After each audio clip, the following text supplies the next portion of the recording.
Good morning, everybody. Dennis Engelbrecht, Digging Deeper. I was thinking about our project managers. I think as leaders and owners, a lot of times we hire project managers or, we've had them for a long time. And we sort of just assume that these are all fully molded, capable people who then we just turn loose to go out and get the job done. And I think from a leadership standpoint, of course, that's an ideal, right? I don't have to look over their shoulders or be diving into their stuff to make sure they're doing their job. They just do it. Of course, we find in construction a tremendous amount of variation, in the performance of our project managers. And when we have project problems, we, frequently trace them back to those folks. So how can we improve upon that? So I was thinking about most everybody knows how to do a basic SWOT analysis, SWOT, SWOT, strengths, weaknesses, opportunities, and threats. And most of you probably in your planning cycles have done a SWOT analysis for your company where you've identified those. Well, in one of our recent calls, one of our members mentioned that they did a SWOT analysis for a problem project manager. And it was highly effective and brought about the needed improvements. And then they suggested maybe we should do a SWOT analysis for each project manager. And I thought, hey, this is just brilliant stuff. So yes, good idea. So think about doing a SWOT analysis for each of your project management people. So first of all, people development is not comfortable, right? So we do employee reviews. I'm not sure I ever met a manager who liked doing an employee review.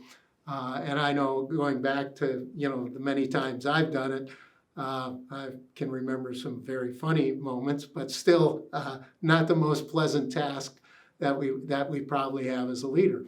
And you know what? Getting a review isn't usually the most pleasant task for the other person either. So, one of our problems in people development is it's not comfortable to actually be reviewing somebody's performance.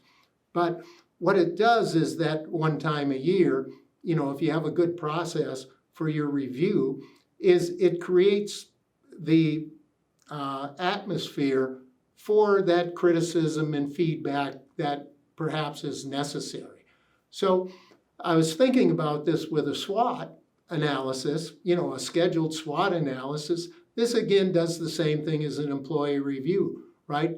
You're sort of giving yourself the license and entitlement to dig deeper on that person's performance and what they're doing. And you're basically communicating with that person that that's what we're going to do. We're going to do a true SWOT analysis. We're going to do it together. And we're going to figure out the strengths and weaknesses, where there's opportunities and where there's threats.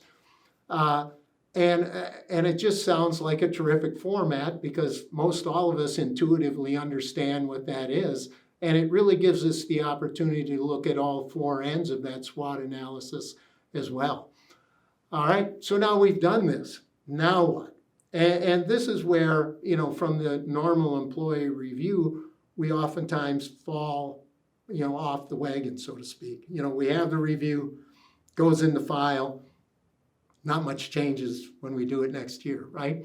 So, but usually when we have a SWOT analysis and we're doing planning, we do the SWOT and then we come up with an action plan to address the issues identified in the SWOT, to follow up with the action plan. So our suggestion here is do a SWOT analysis on each project manager. And by the way, not a bad idea maybe for superintendents as well. And then follow up with an action plan. Spec it out, timelines, setting some objectives, some goals, et cetera, for each of these things. And by the next time the SWOT rolls around, just like with your own company, hopefully it's a little bit different story. So again, thanks to my client for coming up with that great idea, and good luck implementing a SWOT for each of your PMs. Once again, Dennis Engelbrecht, Digging Deeper. Thanks for tuning in today.